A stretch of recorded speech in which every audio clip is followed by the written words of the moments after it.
I've been tapped out for a long time, and it took me a while to admit that to myself. Not the kind of tired that sleep fixes, but the kind of tired that settles into your bones. The kind that comes from pushing through things you should have been protected from.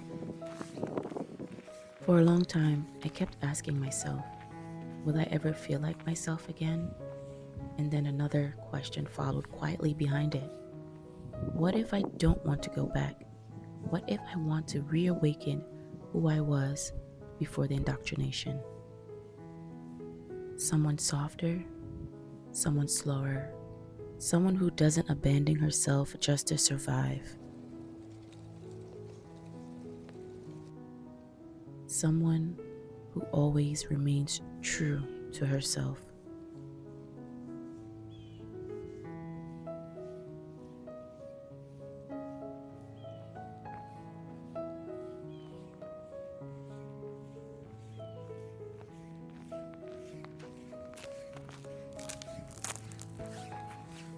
Today is not about fixing your life.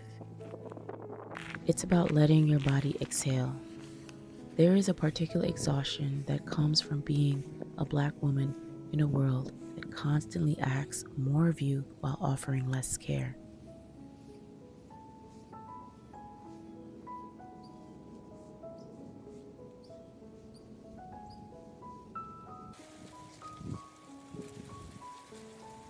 Not just work exhaustion, but emotional exhaustion, moral exhaustion, the exhaustion of always being expected to endure. We're taught explicitly and implicitly that rest must be earned through depletion, that if we're not tired, struggling, or broken, we must not be doing enough.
That belief didn't come from us, and yet many of us have been living inside it.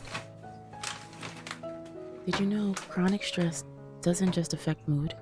It directly impacts memory, immune response, and emotional regulation.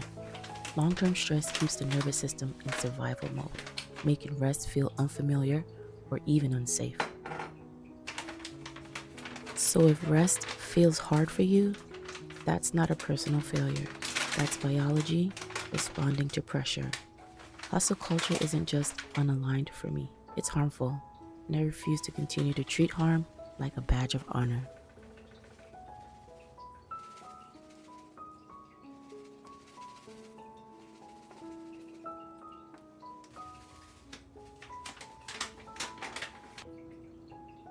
For a long time, I thought I was resting. I was lying down, I was scrolling, I was sleeping when I could, but I wasn't restored.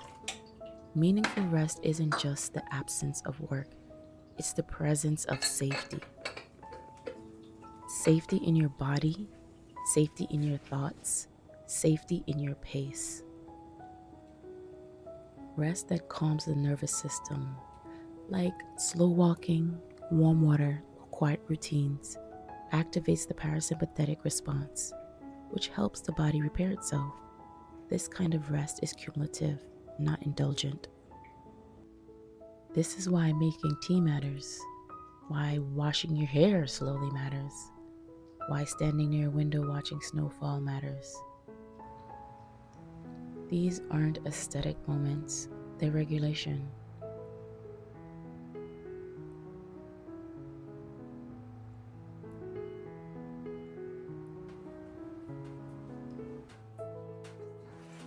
I'm no longer interested in productivity that costs me my peace. I don't think I ever was interested.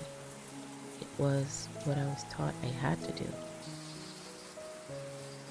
There is a machine that runs on our exhaustion. It feeds on our silence.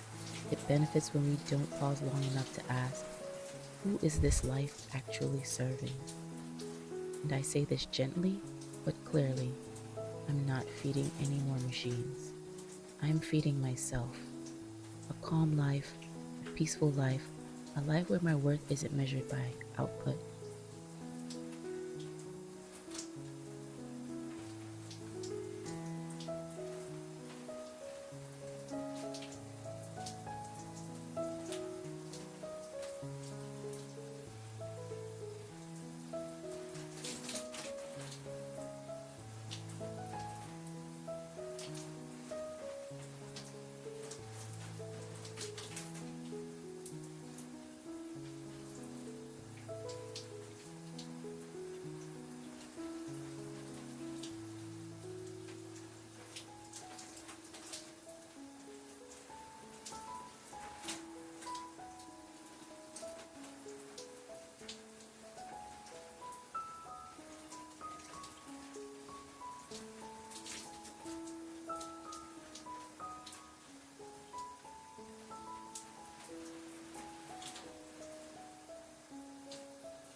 Studies on long-term well-being consistently show that people who prioritize autonomy, rest, and emotional boundaries report higher life satisfaction than those driven primarily by external validation or overwork.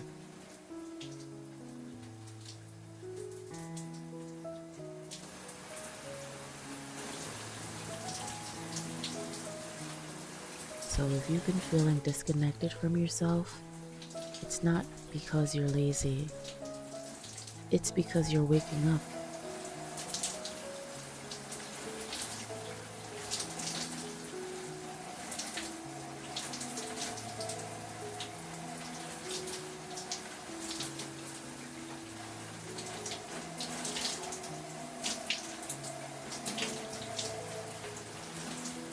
Let's make this practical, quietly practical.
I don't know if I'll ever feel like my old self again, and honestly, I'm okay with that, because the version of me I'm becoming listens sooner, rests deeper, and doesn't negotiate with burnout.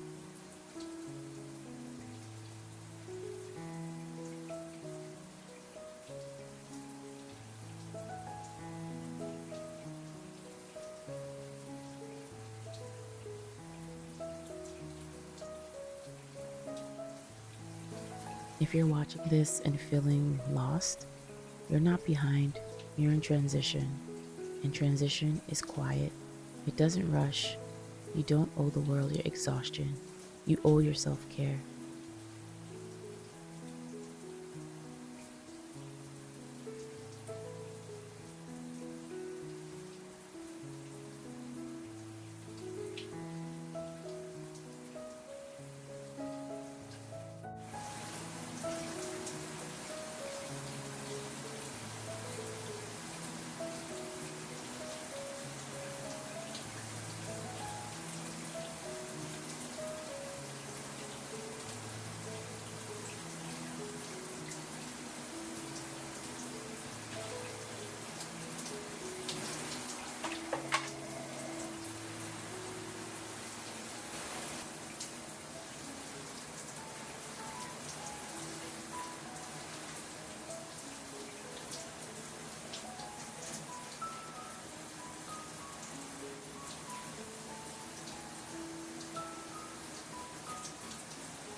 Stay here a while. We're choosing a softer way forward.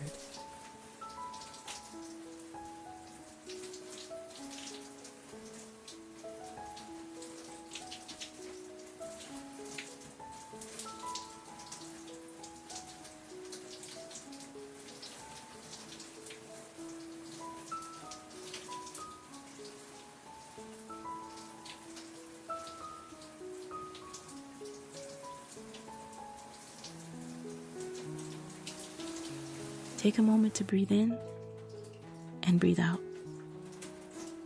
All right, my dears, that's all I have for now. See you in the next one. Until then, may your truths always find room to bloom.